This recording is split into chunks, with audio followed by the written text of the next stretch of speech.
Hello student, मैं मनोज कुमार विद्यागुरु से। दोस्तों, आज मैं आपको पढ़ाने वाला हूँ एक बहुत ही इंपॉर्टेंट टॉपिक जिसका नाम है कोऑर्डिनेट ज्योमेट्री, जिसे हिंदी में निर्देशांक ज्योमेट्री कहा जाता है। बच्चों, ये जो टॉपिक है एसएससी, सीडीएस और कैट एग्जामिनेशन में पूछा जाता है।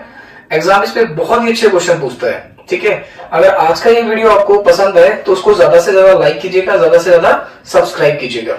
ठीक है, तो चलिए शुरू करते हैं कोऑर्डिनेट ज्योमेट्री। तो दोस्तों, ये जो टॉपिक है इसे समझाने के लिए पीछे मैंने एक ग्राफ बनाया है, बट उससे पहले जब भी हम क्लास में कोऑर्डिनेट ज्योमेट्री पढ़ाते हैं तो बच्चों के सवाल हमारे पास आते हैं कि सर कोऑर्डिनेट ज्योमेट्री है क्या, कहाँ से आया। तो इसका ना सही अनुमान लगाना थोड़ा सा मुश्किल है, बट दुनिया के सामने जब कोऑर्डिनेट ज्योमेट्री लेकर आए वो फ्रांस के एक मैथमेटिशियन थे। उन सर का नाम था रेन देस्कार्ते। तो सर ने 1637 में अपनी एक बुक बनाई थी, उस बुक का नाम था लॉ ऑफ ज्योमेट्री। उनमें सर ने क्या काम करा था, ज्योमेट्री को एल्जेब्रा के साथ रिलेट किया था। और पूरी कोऑर्डिनेट ज्योमेट्री में यही है कि हम चीजों को एल्जेब्रिक इक्वेशन, एल्जेब्रिक फॉर्म में लिखते हैं। तो बहुत कह सकते हो कि बहुत कॉम्प्लिकेटेड टॉपिक नहीं है, बट अगर ध्यान से समझा जाए तो एक ही बार में चीजें समझ में आना शुरू हो जाएगा। जैसे मैंने एक एग्जांपल दिया है कि कोऑर्डिनेट ज्योमेट्री में जैसे कि हमने दो म्यूचुअली परपेंडिकुलर लाइंस ड्रॉ की है, तो जिससे ये 4 हिस्सों में बढ़ गया। अब मैंने ना इसे डायरेक्शन से समझाने की कोशिश की है। जैसे मान लीजिए ऊपर वाले हिस्से को नॉर्थ मान ले, तो नीचे वाला साउथ, ये वाला हमारा ईस्ट होगा और ये वाला बच्चों हमारा क्या होगा, वेस्ट होगा।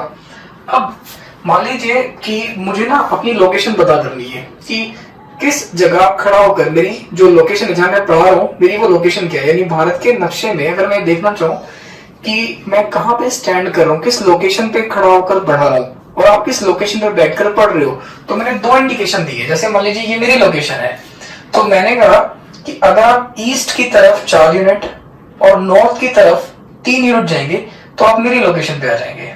और यहीं से मैंने समझाने की कोशिश की। मान लीजिए ये आपकी लोकेशन है, तो क्या होगा कि अगर वेस्ट की तरफ -3 यूनिट यानी 3 यूनिट मान लो उसको, और यहां से साउथ की तरफ मुझे कितना जाना पड़ेगा बच्चों, 5 यूनिट। तो वेस्ट की तरफ 3 यूनिट और साउथ की तरफ 5 यूनिट, तो मैं आपकी लोकेशन पे आ जाऊंगा। अब कोऑर्डिनेट ज्योमेट्री में इसे नॉर्थ, ईस्ट, साउथ या वेस्ट नाम नहीं दिए गए, इनके नाम रखे गए। तो देखिए कोई ना कोई नाम तो रखना ही था इसका, तो इनका नामकरण किया गया दोस्तों। तो उसे लिखा गया एक्स एक्सिस, और इस वाले हिस्से को भी एक्स एक्सिस ही लिखा गया, बट इसे नेगेटिव एक्सिस लिखा गया। अब देखो यार, इसका नाम ईस्ट है, इसका नाम वेस्ट है, तो दोनों को अलग अलग नाम दिए गए ना। उसी तरह से उसका नाम भी और इसका नाम, दोनों का नाम अलग अलग दिया गया। ऊपर वाले हिस्से को मैं लिखा वाई एक्सिस, उसी तरह से इसका नामकरण भी हुआ, तो उसे लिखा गया नेगेटिव वाई एक्सिस। तो ये छोटा सा इंट्रोडक्शन है कोऑर्डिनेट ज्योमेट्री का। तो मुझे उम्मीद है ये चीज अब तक, मतलब ये चीज भी आपको समझ में आई होगी। अब यहाँ से थोड़ा सा आगे बढ़ते हैं। तो अब क्या हुआ, जैसे कि ये जो लोकेशन थी, तो ये हमारा ईस्ट में 4 और हमारा नॉर्थ में 3 यूनिट था, बट इनको ईस्ट और नॉर्थ नाम ना देकर इनको एक्स और वाई लिखा गया। तो ये एक्स और वाई की कोऑर्डिनेट हमारे पास है जिन्हें निर्देशांक कहा जाता है। एक्स को किस नाम से जाना जाता है, एक्स को हम एब्सिसा कहते हैं, जिसको हिंदी में भुज कहा जाता है, और वाई को हम लिखते हैं ऑर्डिनेट, जिसको हम कोटि कहते हैं। ठीक है, तो ये छोटी सी बात आपको समझ में आई होगी। अब इसके बाद क्या बच्चों कि इसमें कोऑर्डिनेट ज्योमेट्री से रिलेटेड बहुत सारे पॉइंट बने, कुल मिलाकर 12 से 13 पॉइंट है जो मैं आपको यहाँ पे पढ़ाने वाला हूँ। और उससे बाहर एग्जाम में कोई भी क्वेश्चन आपसे नहीं पूछा जाएगा। आप किसी भी एग्जामिनेशन की तैयारी कर रहे हैं तो मुझे उम्मीद है कि इतना पढ़ने के बाद आप किसी भी तरह का क्वेश्चन अच्छे से अच्छा, खराब से खराब सारे क्वेश्चन आप लगा लोगे। तो बच्चों शुरू करते हैं कोऑर्डिनेट ज्योमेट्री में। और पहला पॉइंट मैं आपको पढ़ाने वाला हूँ, तो आप हेडिंग लगा लो। इन सारी चीजों को मैं मिटा देता हूँ। तो हम पढ़ने वाले हैं कोऑर्डिनेट ज्योमेट्री का पहला पॉइंट, जिसका नाम है डिस्टेंस बिटवीन 2 पॉइंट्स, यानी 2 बिंदुओं के बीच की दूरी। तो कोऑर्डिनेट ज्योमेट्री में अगर हम, चलो दोस्तों शुरू करते हैं डिस्टेंस फॉर्मूला से। ठीक है, ये हमारा पहला पॉइंट होगा।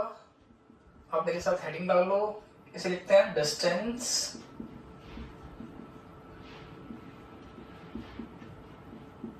Between 2 points. हिंदी में से लिखा जाता है 2 बिंदुओं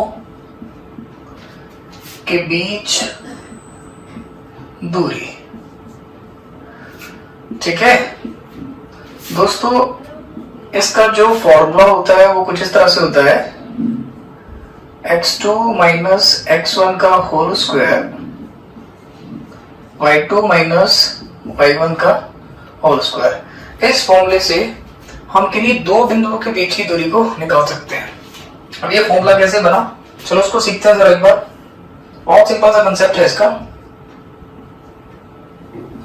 आपने दो परपेंडिकुलर लाइन ड्रॉ कर ली। अब इस पे मैंने एक लाइन ड्रॉ की। अब इस लाइन पे मैंने इस पॉइंट को, इसे मैंने P कंसिडर कर लिया और उसके कोऑर्डिनेट लिख ले x1 y1। इसको मैंने Q कंसिडर लिख लिया, इसको लिखा x2 y2। अब हमने क्या करना है, इस तरह से एक लाइन ड्रॉ करनी है।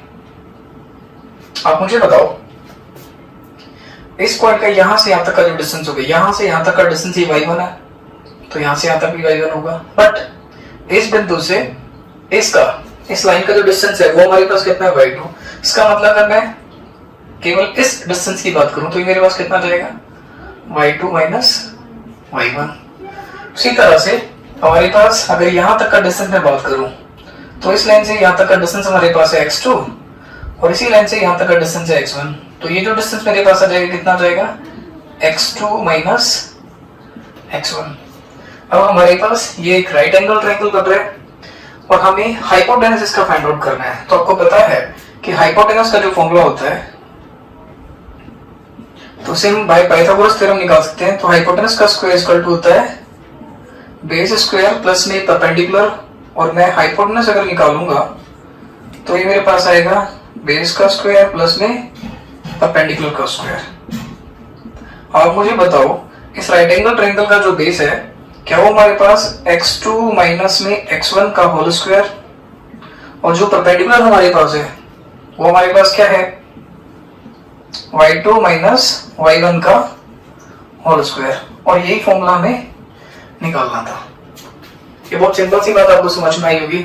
हाँ चलो आगे बढ़ते हैं, यहाँ से समझ में आ रहा है ना ये। तो चलो अब इसके बाद हमारा जो दूसरा पॉइंट है मैं मिटा देता हूं उसको, आप इसको नोट डाउन कर लीजिएगा। अब हम चलते हैं हमारे दूसरे पॉइंट पे। तो कोऑर्डिनेट ज्योमेट्री का जो हमारा दूसरा पॉइंट है उसका नाम है सेक्शन फॉर्मूला। ठीक है, तो ये हमारे पास आता है सेक्शन फॉर्मूला। इसे हिंदी में लिखा जाता है विभाजन का नियम।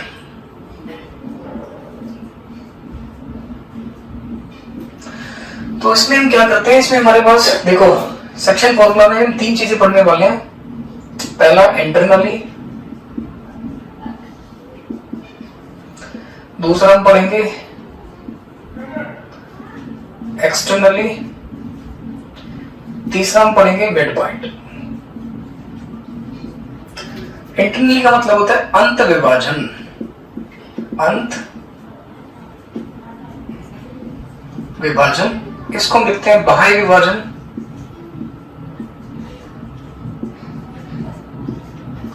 ठीक है, और ये हमारे पास होता है मध्य बिंदु,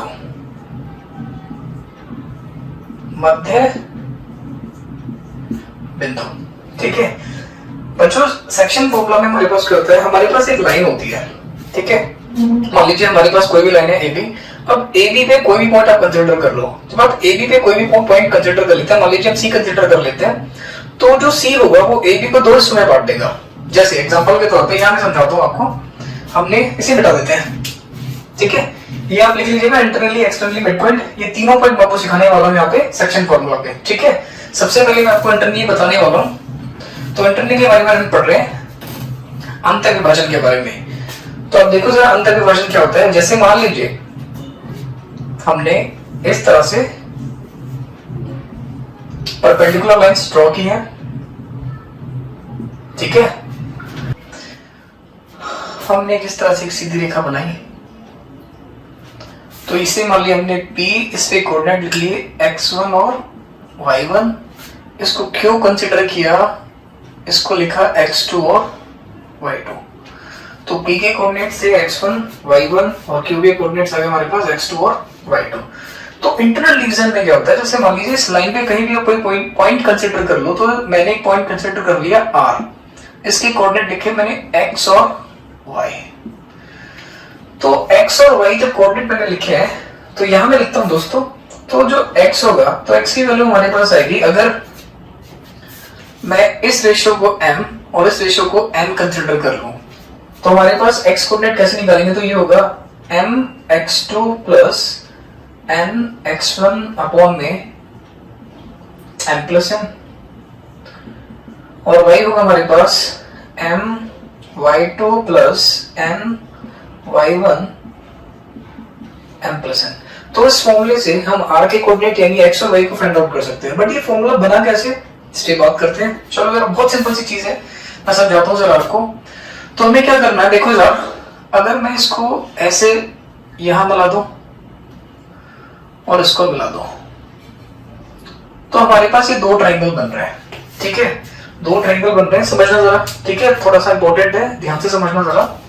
तो आप यार एक बात बताओ, हमारे पास ये जो पॉइंट है, तो इस लाइन से इसका जो डिस्टेंस है वो y2 है। अगर मैं इस पॉइंट की बात करूं, तो आप मुझे बताओ, ये लाइन इसके पैरेलल है, इसका मतलब जो डिस्टेंस यहां से यहां तक है वही डिस्टेंस यहां से यहां तक भी होना चाहिए।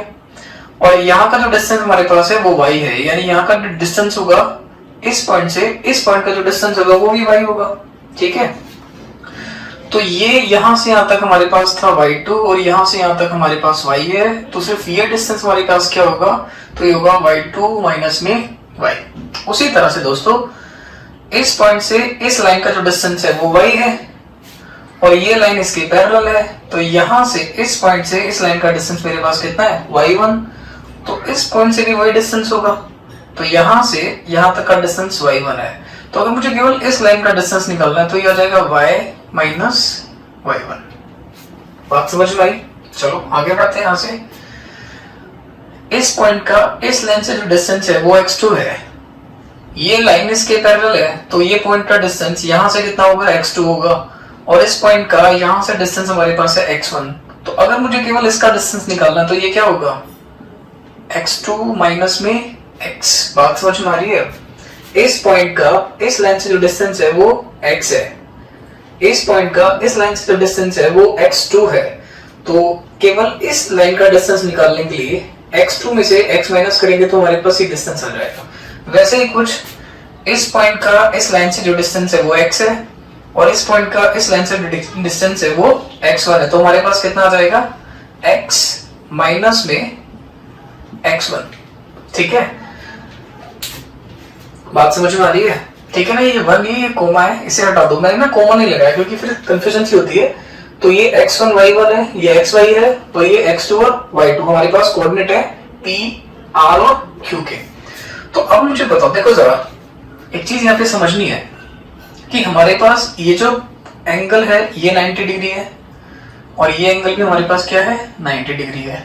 ठीक है, और अगर मैं इस एंगल की बात करूं, मैंने अपनी मर्जी से इसे मान लिया कि ये मेरे पास मान लीजिए 40 डिग्री है, तो मेरे पास ये एंगल भी कितना होगा, 40 डिग्री होगा। क्यों? क्योंकि जो एंगल हमारे पास है ये कौन से एंगल है, तो एक कंडीशन से आप समझ जाएंगे। अगर मैं इस तरह से दो लाइन ड्रॉ करता हूं और एक ट्रांसवर्सल इस पे ड्रॉ कर दूं, तो आप मुझे बताओ ये एंगल अगर थीटा है तो हमारे पास ये एंगल भी क्या होगा, थीटा होगा। ये कौन सा एंगल, ये कॉरेस्पॉन्डिंग एंगल है, इन्हें संगत कोण कहा जाता है। तो आप मुझे बताओ ये दोनों एंगल आपस में बराबर होंगे। मैंने रैंडमली ऐसे सिलेक्ट कर लिया यार, ये 40 है, ठीक है, ये 40 है, तो ये भी 40 होगा। मुझे बताओ 90 ये है, 40 ये है, तो हमारे पास जो बचा हुआ एंगल होगा वो कितना होगा, वो 50 होगा। तो यहाँ पे भी बचा हुआ एंगल कितना होगा, 50 होगा। इसका मतलब इस ट्रायंगल के एंगल और इस ट्रायंगल के एंगल आपस में बराबर बराबर है, तो उसका मतलब ये सिमिलैरिटी क्रिएट कर रहा है। तो सिमिलैरिटी की तो कंडीशन है, करस्पॉन्डिंग एंगल्स आर इक्वल, और दूसरा होता है करस्पॉन्डिंग साइड्स आर प्रोपोर्शनल, यानी संगत कोण आपस में बराबर हो या संगत भुजाएं समान अनुपात में हो। ठीक है ना, तो यहाँ पे एंगल जब बराबर बराबर है तो उसका मतलब दूसरी कंडीशन अपने आप ही सेटिस्फाई हो जाती है। तो इन दोनों की जो साइड होगी वो एक दूसरे की, यानी इनमें सिमिलैरिटी क्रिएट हो रही है तो साइड्स प्रोपोर्शनल होंगी। देखिए, ये समझने के लिए आपको सिमिलैरिटी का पता होना जरूरी है, और मैं ये मानकर पढ़ा रहा हूं कि आपको सिमिलैरिटी आती है। ठीक है, क्योंकि सिमिलैरिटी जो है ज्योमेट्री का पार्ट है, तो ज्योमेट्री का ये सेक्शन जो है आपका क्लियर होना चाहिए, तभी आपको सिमिलैरिटी के कांसेप्ट पे ये चीजें अपने आप समझ में आ जाएंगे। अब मुझे एक बात बताओ, तो हमने यहाँ पे बात की, तो देखो आप मुझे बताओ इनके हाइपोटेनस का जो रेशियो है, रेशियो को m/n भी लिखा जाता है और इसको आप ऐसे लिखते हो m/n। तो इनके हाइपोटेनस में जो रेशियो है वैसे ही रेशियो इनके बेस में होगा, तो बेस की अगर मैं बात करूं तो इसका बेस और इसका बेस निकाल लो, तो m लेंगे तो ये हमारे पास आएगा x माइनस में x1 और ये आ जाएगा x2 माइनस में x। उसी तरह से अगर मैं परपेंडिकुलर की बात करूं तो यहां पे हम लिखेंगे y माइनस y1 और यहां पे लिखेंगे y2 माइनस में y। देखो मैं क्या समझा रहा हूं आपको और आपको क्या ठीक से समझना है इस बात को। जब आप सिमिलैरिटी लगाते हो ना तो यहां से हमने क्या करा कि m रेशो n की कंडीशन ली है, तो यहां से हमने m और n का रेशो यहाँ पे लिखा m रेशो n। तो आप मुझे बताओ, और उसके बाद मैंने बेस को सिलेक्ट किया, तो बेस हमारे पास ये था और इसका बेस ये था, तो बेस का बेस के साथ रेशो मैंने लिया है। उसके बाद परपेंडिकुलर का परपेंडिकुलर के साथ रेशो। जब सिमिलैरिटी प्रूव हो जाती है तो हमारे पास कॉरस्पॉन्डिंग साइड एक ही जैसे रेशियो में पाई जाती है, यानी दोनों के हाइपोटेनस में वही रेशियो होगा जो इनके बेस में होगा, वो इनके परपेंडिकुलर में होगा। तो यहाँ से इनके जो रेशियो है वो आपस में बराबर बराबर है। तो पहले हम क्या करते हैं कि पहले इन दोनों को लेकर चलते हैं और फिर बाद में हम इन दोनों को लेकर चलेंगे। तो पहले हमने इसका आपस में मल्टीप्लाई किया, तो ये फर्स्ट कंडीशन आ गई, यानी अगर मैं इसको कैलकुलेट करने की कोशिश करूं तो इसका मल्टीप्लाई इसमें जाएगा, तो ये मेरे पास आ जाएगा m इंटू में x2 माइनस में m इंटू में x is equal to n का मल्टीप्लाई में करेंगे तो आ जाएगा nx माइनस में n। ठीक है, अब आगे बढ़ते हैं यहाँ से। चलो अब क्या करना है हमें कि x वाले टर्म्स को आप एक तरफ ले जाओ, तो इसे इधर लेकर जाओगे तो हमारे पास ये आ जाएगा mx प्लस में nx। ठीक है, और इसको जब इधर लेकर आओगे तो उधर चला गया, इसको जब इधर लेकर आओगे तो ये आ जाएगा हमारे पास m x2 प्लस में n x1। तो यहां से अगर मैं x कॉमन ले लूं तो ये मेरे पास क्या बनेगा, और ये हमारे पास था, ये बात समझ में आ रही है? तो उसको यहां लिख लेते हैं। तो यार हमारे पास जो x की वैल्यू आएगी तो वो हमारे पास आ जाएगी mx2 प्लस में n x1 अपॉन में m प्लस n। तो यही हमें प्रूफ करना था, है ना? तो हमारे पास जो x वाला कोऑर्डिनेट है वो आ गया। ठीक है, अब बात करते हैं y वाले कोऑर्डिनेट की। बात समझ में आ रही होगी ना? चलो आगे बढ़ते हैं। तो उसको आप अच्छे से उतार लेना, समझ लेना, मैं मिटा देता हूं उसको। तो ये x वाला कोऑर्डिनेट हमने निकाल दिया। अब y वाले की बात करते हैं, तो मैं इसको यहां से मिटा रहा हूं। ठीक है बच्चों, उतार लेना इसको। अब हमें क्या करना है कि इसको इसके साथ लेना है। ठीक है, इसको मैं यहां लिखता हूं। तो जैसे आप मल्टीप्लाई करोगे तो देखो m का मल्टीप्लाई में करना है y2 माइनस में y से, तो ये हमारे पास आ जाएगा m y2 माइनस में m y, और n का मल्टीप्लाई जब इसके साथ होगा तो n y माइनस में n का मल्टीप्लाई y1 के साथ होगा तो n y1। तो दोस्तों वही हमें करना है कि y वाले टर्म्स को एक तरफ ले जाओ, तो अगर इसे इधर लेकर जाओगे तो ये आ जाएगा my plus ny is equal to, इसको इधर लेकर आओगे तो ये आ जाएगा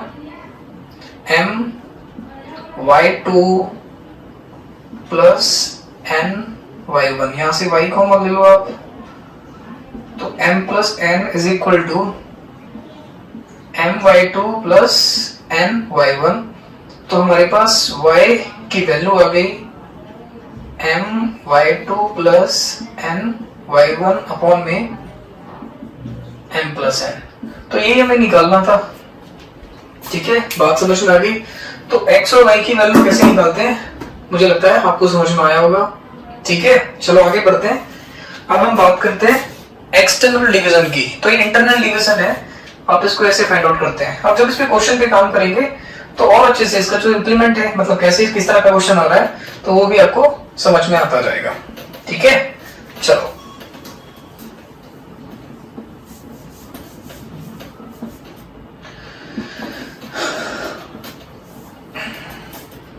अब हम बात करते हैं बच्चों एक्सटर्नल डिवीजन की। तो ये हमारा दूसरा पॉइंट था इस पे,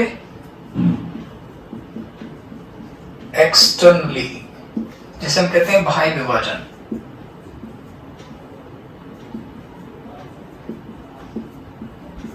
तो देखो इसमें क्या होता है, जैसे मान लीजिए यहीं पे मैं आपको समझाता हूं कि एक लाइन अगर हम ड्रॉ कर रहे हैं, इस पे हमने P लिया, P के कोऑर्डिनेट लिए x1 और y1, ये पॉइंट हमने ले लिया Q और Q के कोऑर्डिनेट लिखे x2 और y2। ठीक है, तो इंटरनल में क्या था, हमने इसी लाइन पे कोई पॉइंट लिया था। अब हम एक्सटर्नल रीजन की बात कर रहे हैं, तो यहां से हमने थोड़ा सा आगे बढ़ाया और यहां पे एक पॉइंट हमने ले लिया R जिसके कोऑर्डिनेट है x और y। ठीक है, तो अगर मैं यहां से यहां तक इसकी बात करूं तो आप इसे n मान लो, और यहां से यहां तक की बात करूं तो उसको आप n कंसिडर कर लो। ठीक है, यानी अगर मैं P से R और Q से R की बात करूं, यानी मैं ऐसे लिखना चाहूंगा PR रेशो QR, तो इनमें जो रेशो बनेगा वो आएगा M रेशो N। ठीक है, अब यहां पे अगर मैं x और y कोऑर्डिनेट की बात करूं तो यहाँ पे जो x की वैल्यू हमारे पास आती है वो आती है m x2 माइनस में n x1 अपॉन में m माइनस n। और दोस्तों अगर वो y की वैल्यू अगर हम निकालते हैं तो y की वैल्यू हमारे पास आती है m y2 माइनस में n y1 अपॉन में m माइनस n। ठीक है, तो इस फॉर्मूले से हम r के कोऑर्डिनेट्स निकाल सकते हैं, बट ये फॉर्मूला कैसे बना उस पर बात करते हैं। ठीक है, ये मैं समझाता हूँ आपको कि x और y की कैसे कोऑर्डिनेट निकाले जाते हैं। तो उसके ग्राफ से मैं आपको समझाने की कोशिश करता हूँ, ध्यान से समझिएगा। ठीक है, मिटा रहा हूँ मैं अभी इसको, तो आप इसे उतार लीजिएगा, क्योंकि आप देखो क्लास में जब पढ़ाते हैं तो वहां पे तो बच्चों को टाइम भी देता है, बट जब आप वीडियोस वगैरह में पढ़ाते हैं तो आप इसे रिपीट कर सकते हैं। ठीक है, बार बार देख सकते हैं। चलो आगे बढ़ते हैं, इसको समझाता हूं मैं। तो हमने क्या काम करा, एक ग्राफ बनाया इस तरह से, तो लाइन हमने परपेंडिकुलरली ड्रॉ की है। ये x axis, y axis, negative x और ये नेगेटिव y होगा, ये समझने की जरूरत नहीं है। ठीक है, चलो इतना पता होना चाहिए आपको। अब यहां से आगे बढ़ता है, तो हमने क्या काम करा कि अगर मैं इस तरह से लाइन ड्रॉ कर दूं और इस पॉइंट को मैं P कंसिडर कर लूं, ये मेरे पास है x1 y1, और इस पॉइंट को मैं Q कंसिडर कर लूं जिसको मैं x2 और y2 लिखूं, और इसको मैं इसी तरह से डॉट डॉट करके लिख लूं, और यहाँ पे एक पॉइंट कंसिडर कर लूं R जिसके कोऑर्डिनेट है x और y। ठीक है, ये मेरा R पॉइंट है, बात समझ में आ रही है। तो अभी हम क्या करेंगे, इसको मिला देंगे आपस में। ठीक है, और इसको मिला देते हैं। तो अभी हमारे पास दो ट्रायंगल बन रहे हैं। कौन कौन से ट्रायंगल बन रहे हैं, एक तो ये छोटे वाला बन रहा है, इसको मैं थोड़ा सा डार्क कर देता हूं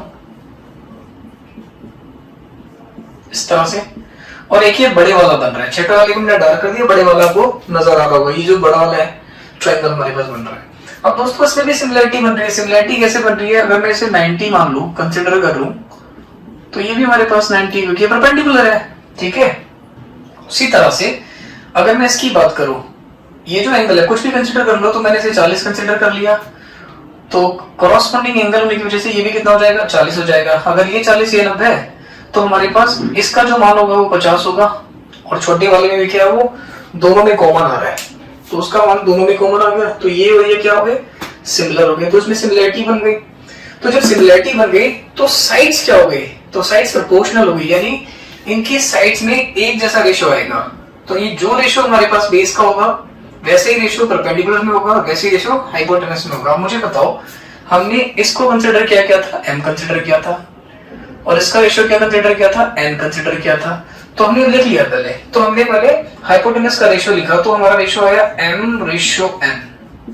और अगर हम बेस का रेशो लिखेंगे तो बेस निकाल लेते हैं पहले। अब मुझे बताओ, इस पॉइंट का इस लाइन से जो डिस्टेंस है वो हमारे पास y है। ठीक है, बट अगर मैं इस पॉइंट की बात करूं तो ये हमारे पास y2 है, ये लाइन पैरेलल है इसके, और हमारे पास इसकी जो डिस्टेंस है y2 है यहां से यहां तक। तो ये हमारे पास कितना आ जाएगा, ये आएगा y माइनस में y2। बात समझ में आ रही है। ठीक है, और हमारे पास ये डिस्टेंस आ गया। अगर मैं इस पूरे का डिस्टेंस निकालूं यहां से यहां तक का, तो आप मुझे बताओ, ये हमारे पास y है, ये y1 है, तो अगर इन दोनों का यानी इनके बीच का डिस्टेंस y1 है तो यहां से भी वो y1 होगा। अब मुझे बताओ अगर y में से y1 घटा देंगे तो मेरे पास ये डिस्टेंस आ जाएगा, तो ये कितना आएगा y माइनस में y1। बात समझ में आ रही है ये भी। उसी तरह से दोस्तों इस पॉइंट से यहां तक का डिस्टेंस मेरे पास x है और ये मेरे पास x2 है, तो ये डिस्टेंस मेरे पास कितना जाएगा x माइनस में x2। उसी तरह से ये मेरे पास x2 है, ये x है, सॉरी x1 है। तो अगर मुझे डिस्टेंस निकालना, नहीं यार ये निकालना है हमें, तो हमारे पास ये x है और ये x1 है, तो अगर x में से x1 घटा देंगे तो ये डिस्टेंस कितना आ जाएगा x माइनस में x1। एक बार दोबारा से मैं समझाता हूं दोस्तों, ये मेरे पास y था, y में से अगर मैं इसकी बात करूं, अगर मैं y2 डिडक्ट कर दूं तो y में से y2 जाएगा तो मेरे पास ये डिस्टेंस आ जाएगा y माइनस y2, और अगर y में से मैं y1 माइनस कर दूंगा तो मेरे पास ये डिस्टेंस आ जाएगा जो मैंने लिख दिया। x में से अगर मैं x2 माइनस करूंगा तो मेरे पास x माइनस x2 ये वाला डिस्टेंस आ जाएगा, और अगर x में से अगर मैं x1 माइनस कर दूंगा तो मेरे पास ये वाला डिस्टेंस आ जाएगा। ठीक है, तो हमारे पास ये मैंने हाइपोटेनस के रेशियो लिखे हैं, तो मैंने बेस के रेशियो लिखे, तो बेस के रेशियो मैंने लिखने हैं तो लिखेंगे x माइनस में x1 अपॉन में x माइनस में x2। उसी तरह से वहां पे लिखेंगे तो परपेंडिकुलर का रेशियो लिखेंगे तो y माइनस में y1 अपॉन में y माइनस में y2। ठीक है, तो पहले हम इसको कंसिडर कर लेते हैं फिर बाद में इसको कंसिडर करेंगे। तो इनको मल्टीप्लाई कर लेते हैं, तो पहले इसको लेते हैं, इसका मल्टीप्लाई इसके साथ करेंगे तो ये आएगा हमारे पास mx माइनस में mx2 is equal to nx minus में nx1। तो x वाले को एक तरफ ले लो आप, ठीक है, तो ये इधर आएगा और वो उधर चला जाएगा, तो इसको उधर ले लो या इसको उधर ले लो, बात एक ही पड़ी है। तो हमारे पास अगर मैं इसको उधर बुलाता हूं तो ये आ जाएगा हमारे पास m x2, ये उधर जाएगा ना, और ये हमारे पास क्या था माइनस में n x1। ठीक है, इसको उधर ले आओ तो ये हमारे पास आ जाएगा mx माइनस में nx। यहां से अगर मैं x कॉमन ले लूंगा तो ये मेरे पास आएगा m माइनस में n is equal to mx2 minus में nx1, और x की जो वैल्यू हमारे पास आएगी वो आएगी mx2 माइनस में x1 अपॉन में m माइनस n, और यही हमें निकालना था। एक बार इसको ले लेते हैं, इसको मैं यहां समझा देता हूं। इसका मल्टीप्लाई इसमें करेंगे तो ये आ जाएगा हमारे पास my माइनस में my2 is equal to n का मल्टीप्लाई इसके साथ करेंगे तो ये आ जाएगा ny माइनस में ny1।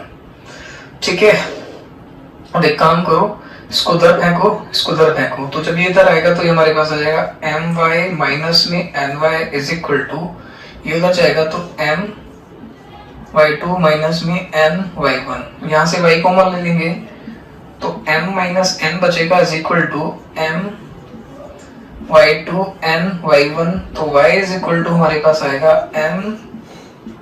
my2 ny1 अपॉन में m माइनस n। यही हमें बताना था। उम्मीद है ये बात भी आपको समझ में आई होगी। ठीक है, अब इसको नोट कर लेना, बहुत सिंपल सी चीज है। ठीक है, बहुत बड़ी चीज नहीं है, तो बहुत सिंपल सा कंसेप्ट है इसका भी। इससे मिटाता हूं मैं, है ना, तो आगे बढ़ते हैं यार। चलो अब हम बात करते हैं, अब बढ़ते हैं मिड पॉइंट की तरफ। मिटाऊं मैं इसको, ठीक है, इसको उतार लेना आप लोग। एक एक चीज यानी जितने भी पॉइंट्स मैं आपको पढ़ाने वाला हूं मैं सबको डिटेल से समझाऊंगा, कैसे आया, क्यों आया। ठीक है, उसके बाद अगर आप क्वेश्चन करते हैं तो आपको लगेगा कि यार तो बड़ा सिंपल सा कंसेप्ट था, बड़ा सिंपल सा टॉपिक था, बेकार में बवाल बनाया जाता है कि कोऑर्डिनेट ज्योमेट्री बड़ा मुश्किल है। ठीक है, आगे बढ़ते हैं, मिड पॉइंट की तरफ चलते हैं। चलो अब हम पढ़ते हैं हमारा जो थर्ड इसमें पॉइंट था हमारे पास, मिड पॉइंट। हम सेक्शन फॉर्मूला नहीं पढ़ रहे हैं, इसको मिड पॉइंट यानी मध्य बिंदु की बात हम कर रहे हैं।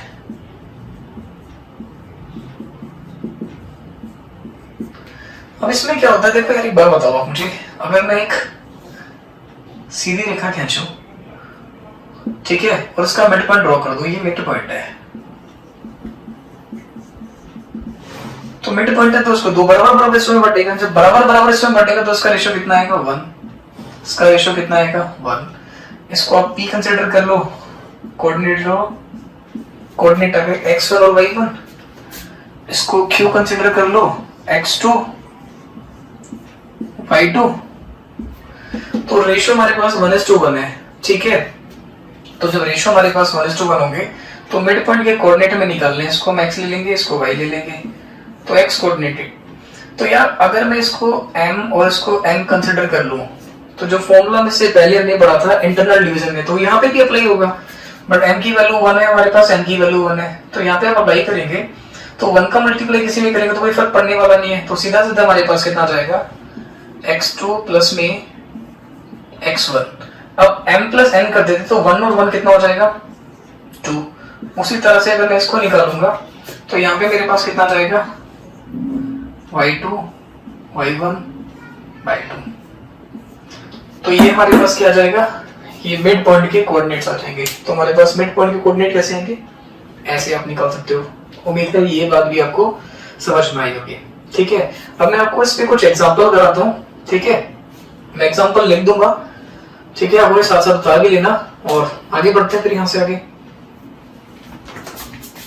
चलो दोस्तों शुरू करते हैं आगे का सेशन। मैंने क्या कहा था कि डिस्टेंस फॉर्मूला पढ़ने के बाद, सेक्शन फॉर्मूला पढ़ने के बाद उन पे हम कुछ क्वेश्चंस करेंगे ताकि हमारे पास इन कंसेप्ट को और अच्छे से हम क्लियर कर पाए, ठीक है। मैंने कुछ क्वेश्चंस लिखे हैं, 5 क्वेश्चंस मैंने लिखे हैं, एक एक करके इन क्वेश्चंस को मैं सॉल्व कराता हूँ, ठीक है। तो पहले क्वेश्चन से शुरू करते हैं। तो पहला क्वेश्चन हमारे पास है, find the distance between points A and B. तो ए और बी के बीच का डिस्टेंस में फाइंड आउट करना है, तो उसके लिए मैंने आपको डिस्टेंस फॉर्मूला लिखवाया था। तो डिस्टेंस फॉर्मूला मैं एक बार दोबारा से रिपीट कर रहा हूं, क्या होता है। तो डिस्टेंस फॉर्मूला हमारे पास होता है अंडर रूट में x2 माइनस x1 का whole square plus y2 minus y1 का होल स्क्वायर। अब दोस्तों अगर मैं इसको x1 और इसको y1, इसको x2 और इसको y2 मान लूं, तो इनके वैल्यूज को आप वहां पे रख दो। अब मुझे बताओ x2 की जो वैल्यू है वो -1 है, तो यहाँ पे आ जाएगा -1, और हमारे पास x1 की जो वैल्यू है वो -6 है, तो यहाँ पे -6 आ जाएगा, तो ब्रैकेट में लिख लेंगे इसको -6, ठीक है। और इस पूरे का हम होल स्क्वायर करेंगे। बात समझ में आ रही है। चलो उसके बाद अगर मैं y2 की बात करूं तो उसकी वैल्यू -5 है और y1 की जो वैल्यू 7 है, तो यहाँ पे हम ब्रैकेट में लिख लेते हैं -5 और -7 और उसका कंप्लीट स्क्वायर, ठीक है। अब आप मुझे बताओ माइनस माइनस तो प्लस होता है, तो अगर मैं इसे काट कर इस तरह से लिख लूं -1 प्लस का 6, तो 6 में से गया 5 का स्क्वायर हमारे पास कितना आ जाएगा, तो उसको यहाँ लिख लेते हैं। तो ये हमारे पास आएगा 25 और 7 और 5 12, स्क्वायर करेंगे तो जो नेगेटिव 12 होगा वो पॉजिटिव हो जाएगा, तो कितना हो जाएगा 12 का स्क्वायर 144, यानी हमारे पास की वैल्यू आ गई 169। और आप मुझे बताओ अगर हम 169 अंडर रूट 169 लिखेंगे तो उसकी वैल्यू कितनी आएगी, वो कितने के बराबर होगा 13 के बराबर होगा। तो इस क्वेश्चन का जो आंसर हमारे पास आ गया वो कितना आ गया 13 आ गया। तो ए और बी दो पॉइंट के बीच का जो डिस्टेंस होगा वो कितना होगा 13 होगा। क्या ये बात आपको समझ में आ रही है। चलो उम्मीद है बात समझ में आई होगी। आगे बढ़ते हैं। तो जैसे जैसे मैं क्वेश्चन कराता जाऊंगा मैं उसको मिटाता जाऊंगा ताकि हमारे पास बोर्ड पे स्पेस बन जाए, ठीक है। चलो नेक्स्ट क्वेश्चन लेते हैं। नेक्स्ट क्वेश्चन हमारे पास क्या है बच्चों, नेक्स्ट क्वेश्चन हमारे पास ये है, find A point on the y axis which is equidistant from the point a and b। यानी क्या कह रहा है कि हमारे पास y एक्सिस पे कोई ऐसा पॉइंट है जो a और b से उतनी ही दूरी पे है। जैसे एग्जांपल के तौर पे, यानी अगर मैं समझाना चाहूँ से ग्राफ से, तो आप ऐसे समझ सकते हो कि अगर मैं x y और -x और -y है तो x एक्सिस पे आप कोई पॉइंट ले लो। तो मैंने यहाँ पे कोई ऐसे कोई पॉइंट मान लिया, तो वो कहता है कि अगर मैं a तो a हमारे पास क्या है, x की वैल्यू 6 और y की वैल्यू 5 है। तो मान लेते हैं यहाँ से 6 और यहाँ से 5, तो हमने यहीं पे कहीं पॉइंट मान लिया, तो ये आ गया 6,5। ठीक है, और उसके बाद b हमारे पास कितना है, -4 और 3। तो यहाँ पे x की जो वैल्यू वो नेगेटिव है, यानी यहाँ पे कहीं हम मान लेते हैं, और ऊपर की तरफ जाएंगे तो 3 जाएंगे, तो यहाँ पे कहीं मान लेते हैं ऐसे। तो ये कहता है कि अगर मैं इसकी बात करूं और इसकी बात करूं तो इन दोनों के बीच में जो डिस्टेंस है वो आपस में बराबर है। अब एक काम हमने किया कि अगर मैं इसको p मान लूं तो इसको मैं q मान लेता हूं, इसको मैं मान लेता हूं r, और r के जो कोऑर्डिनेट्स मेरे पास गिवन थे वो कितने थे, -4,3। अब एक बात बताओ आप मुझे कि अगर y एक्सिस पे हमारे पास कोई पॉइंट है, तो आप मुझे बताओ यहां से यहां तक का जो डिस्टेंस है वो अगर मैं y मान लूं तो हमारे पास x की जो वैल्यू होगी वो तो 0 होगी। तो मेरा कहने का मतलब ये है कि अगर y एक्सिस पे कोई पॉइंट होता है तो x की वैल्यू हमारे पास 0 होती है, और हम ओरिजिन से p तक का जो डिस्टेंस है उससे हमने क्या लेट कर लिया, y कंसीडर कर लिया। क्या ये बात आपको समझ में आ रही है? बढ़िया। अब आप मुझे बताओ कि अगर मैं r और p का डिस्टेंस निकालूंगा तो क्या यहाँ पे हम डिस्टेंस फॉर्मूला लगा सकते हैं? तो हम यहाँ पे डिस्टेंस फॉर्मूला निकालते हैं, तो मैं यहाँ लिख रहा हूँ उसको, अगर हम r से p का डिस्टेंस निकाल रहे हैं तो उस चीज को हम डायरेक्ट करेंगे। तो किसी को भी x2 मान लो, किसी को भी x1 मान लो, किसी कोई फर्क नहीं पड़ता। तो मैंने इसको x2 मान लिया, इसको x1 मान लिया, तो x2 की जो वैल्यू हमारे पास वो कितनी आ रही है, 0, और हमारे पास x1 की जो वैल्यू है -4 है, तो माइनस माइनस क्या हो जाएगा, प्लस हो जाएगा। इसका मतलब 4 का स्क्वायर हम कर लेंगे। उसी तरह से हमारे पास y2 की वैल्यू है y, और यहाँ पे y1 की वैल्यू है 3, तो इसे हम क्या लिखेंगे, y - 3 का होल स्क्वायर। क्या ये बात समझ में आ रही है? उसी तरह से यहाँ पे हम आते हैं, तो अगर हम PQ को कैलकुलेट करते हैं तो यहाँ पे भी इसकी डायरेक्ट वैल्यू लिखेंगे। तो जैसे मैंने कहा कि किसी को भी x2 x1 मान सकते हैं, तो यहाँ पे हम लिखते हैं ये x2 हमारे पास 0 है, माइनस का 6 है, तो ये आ गया। उसी तरह से y - 5 का होल स्क्वायर। अब क्वेश्चन में कहा था कि अगर ये इक्वी डिस्टेंस पे है, आप मुझे बताओ अगर ये इक्वी डिस्टेंस पे है तो क्या हम ऐसा लिख सकते हैं क्या, RP बराबर में PQ, क्या इन दोनों की वैल्यू आपस में बराबर होगी? और अगर इन दोनों की वैल्यू आपस में बराबर होगी तो इनके स्क्वायर की वैल्यू भी आपस में क्या होगी, बराबर होगी। बात समझ में आ रही है? अब RP की वैल्यू ये है और PQ की वैल्यू ये है, तो जैसे स्क्वायर करोगे तो स्क्वायर अंडर रूट को काट देगा, स्क्वायर अंडर रूट को काट देगा। तो हम इसकी डायरेक्ट वैल्यू जब यहाँ पे लिखेंगे तो ये आ जाएगा 4 का स्क्वायर 16, 16 प्लस में y - 3 का होल स्क्वायर, और 6 का स्क्वायर 36, और ये हमारे पास आएगा y - 5 का होल स्क्वायर। बात समझ में आ रही है? अब इसको जो वो ओपन करके लिखोगे तो आएगा 16 प्लस में y स्क्वायर प्लस में 9 माइनस में 6y, और ये हमारे पास आएगा y का स्क्वायर प्लस 25 माइनस में 10y। अब जैसे आप इसे सॉल्व करोगे तो देखो ये हिस्सा कट जाएगा। बात समझ में आ रही है? और बाकी की चीजों को आप सॉल्व कर लीजिएगा। तो आप इसको उधर लेके आए तो 10 में से जब 6 जाएगा तो हमारे पास कितना बचेगा, 4। इसको मैंने यहाँ पे लिख लिया। और आप बताइए 36 और 25 और हमारे पास 16 और 9, तो 16 और 9 25 होता है, 25 से 25 कैंसिल आउट हो गया, तो हमारे पास कितना आ गया, 36। जैसे आप इसे कैंसिल आउट करेंगे तो y की वैल्यू हमारे पास कितनी जाएगी, 9। क्या ये बात आपको समझ में आ रही है? तो y की वैल्यू हमारे पास कितनी आ गई, 9 के बराबर आ गई। ठीक है, तो y की वैल्यू हमारे पास 9 आ गई। अब हमें क्या निकालना था इसमें, हमें क्या निकालना था, find a point on the y axis which is equidistant from the point इतना। तो अब मुझे बताओ हमारे पास इसकी जो वैल्यू हमारे पास आ गई वो कितनी आ गई, 0,9। 0,9। बात समझ में आ रही है? हमने एज्यूम किया था वैसे इसकी जो पॉइंट जाएगी वो ऊपर की तरफ जाएगी, बट वही हमने तो रैंडमली सिलेक्ट कर लिया ऐसे ही सिर्फ समझाने के लिए। क्या ये बात भी आपको समझ में आ रही है? चलो आगे बढ़ते हैं, मिटा दो उसको। उम्मीद है ये क्वेश्चन भी आपको समझ में आएगा। बहुत सिंपल सा, बड़ा आसान सा क्वेश्चन था। चलो अब हमारा नेक्स्ट क्वेश्चन आता है, उसकी तरफ चलते हैं। थर्ड क्वेश्चन कह रहा था vertices of a triangle are A B and C हमारे पास गिवन है, हमें निकालना है find the value of cos a। पहले बच्चों एक बात बताओ आप मुझे, सबसे पहले हमें पता होना चाहिए कि cos a की वैल्यू क्या होती है। तो cos a हमारे पास क्या होता है, तो ये होता है बी स्क्वायर प्लस में सी स्क्वायर माइनस में ए स्क्वायर अपॉन में 2bc। ठीक है, ट्रिग्नोमेट्री में आपने ये बात पढ़ी होगी, cos a की जो वैल्यू होती है वो बी स्क्वायर प्लस सी स्क्वायर माइनस में स्क्वायर अपॉन में 2bc होती है। अब क्वेश्चन पे इसको अप्लाई करके देखते हैं। तो हमें वर्टिसेस गिवन है और हमें cos a की वैल्यू निकालनी है। तो आप एक ट्रायंगल बना लो, एक ट्रायंगल हम पॉइंट कर लेते हैं। हम एक ही वैल्यू जो हमारे पास गिवन है उसके कोऑर्डिनेट है 1,1, v कोऑर्डिनेट की वैल्यू हमारे पास कितनी है 4,5 और c की वैल्यू जो हमारे पास गिवन है वो है 6,13। ठीक है, अब आप मुझे बताओ, देखिए a के जो अपोजिट साइड होती है उसे आप स्मॉल a लिखते हैं, b के अपोजिट साइड को स्मॉल b, c के अपोजिट साइड को हम क्या लिखते हैं स्मॉल c। अब एक चीज आप बताइए, क्या हम a से b के डिस्टेंस को, b से c के डिस्टेंस को और a से c के डिस्टेंस को निकाल सकते हैं क्या? हाँ, डिस्टेंस फॉर्मूला यूज करके हम इन दोनों के डिस्टेंस को निकाल सकते हैं।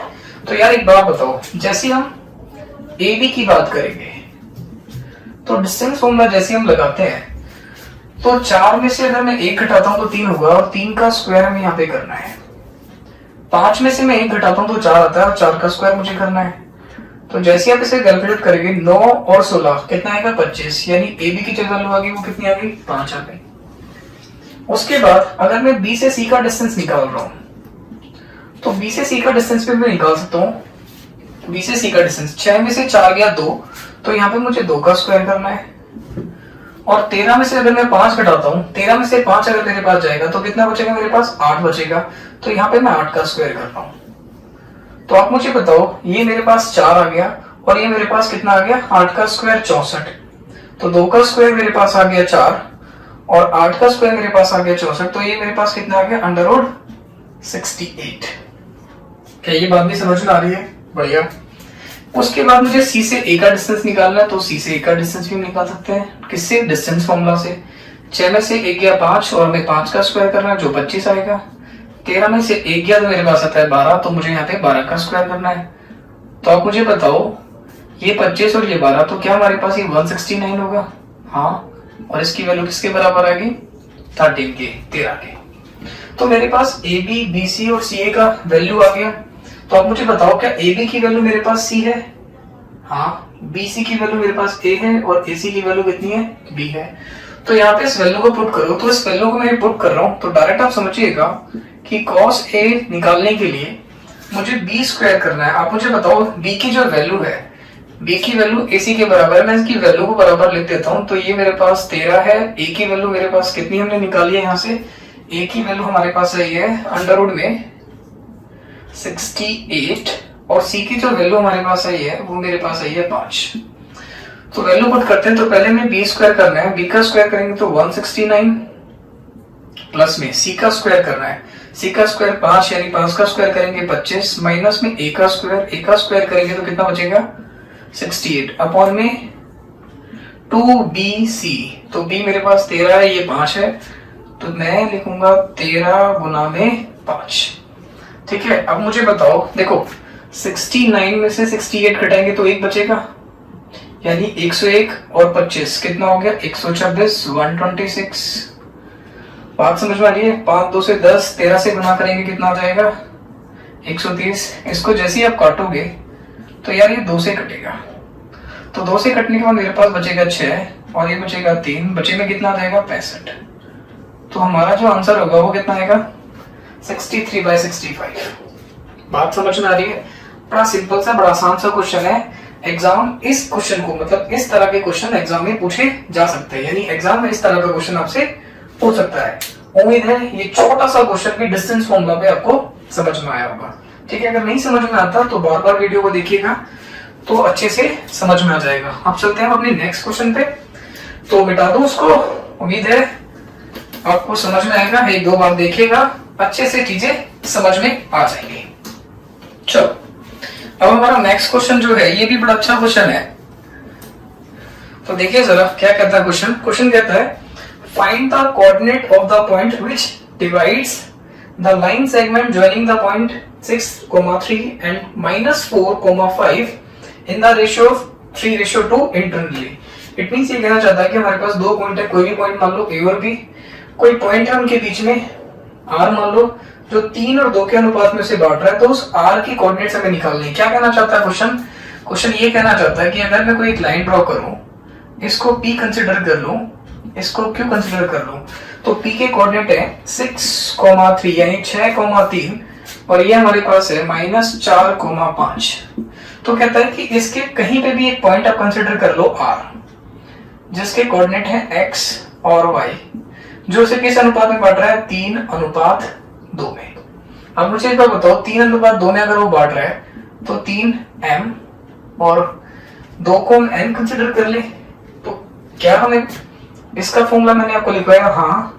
तो ये कौन सा इंटरनल डिवीजन है, इंटरनल डिवीजन में x की जो वैल्यू होती है वो होती है mx2 प्लस में nx1 अपॉन में m+n, और वहीं पे y की जो वैल्यू हमारे पास होती है वो होती है my2 प्लस ny1 अपॉन में m+n। ये दोनों चीजें मैंने आपको लिखाई है, सिर्फ यहाँ पे इनकी वैल्यू को पुट करना है और आंसर निकालना है। तो देखो जरा एक बार, m की वैल्यू मेरे पास 3 है, 3 गुना में 4 होता है 12, तो क्या यहाँ पे माइनस का 12 आ जाएगा, बिल्कुल। उसके बाद 2 गुना में 6 कितना होता है 12, तो यहाँ पे कितना आ गया प्लस का 12। m+n 3 और 2 कितना होता है 5, बट इसे जब कैलकुलेट करोगे तो 0 आएगा, इसका मतलब यहाँ पे हमारे पास x कोऑर्डिनेट 0 हो जाएगा। बात समझ में आ रही है, यहाँ पे आ जाओ। तो यहाँ पे हम वैल्यू पुट करते हैं y की वैल्यू, तो y2 हमारे पास है कितना 5, 5 3 से 15, और उसके बाद 3 गुना में 2 6, और नीचे हमारे पास ये आ जाएगा, और ये आ जाएगा कितना 21/5। तो हमारे पास जो कोऑर्डिनेट आ गए वो कितने आ गए, तो आप लिख सकते हो उसके कोऑर्डिनेट, यहाँ पे मैं लिख देता हूँ, r के कोऑर्डिनेट है 0,21/5, ये हमारा आंसर होगा। बात समझ में आ रही है। चलो इसके बाद अब नेक्स्ट क्वेश्चन की तरफ बढ़ते हैं। ये भी बड़ा सिंपल सा आसान सा क्वेश्चन है, तो देखते हैं जरा क्या कह रहा है ये, बता दूं उसको। चलिए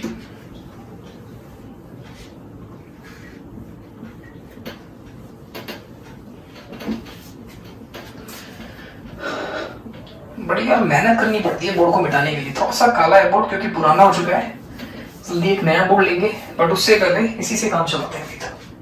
चलो आगे बढ़ते हैं। ये भी अच्छा क्वेश्चन है, देखो जरा इस क्वेश्चन को पढ़ लो मेरे साथ साथ। इसमें कहा गया है कि in what ratio does the x axis divide the line segment joining the points 2, -3 and 5,6. Also find the coordinate of the point of intersection.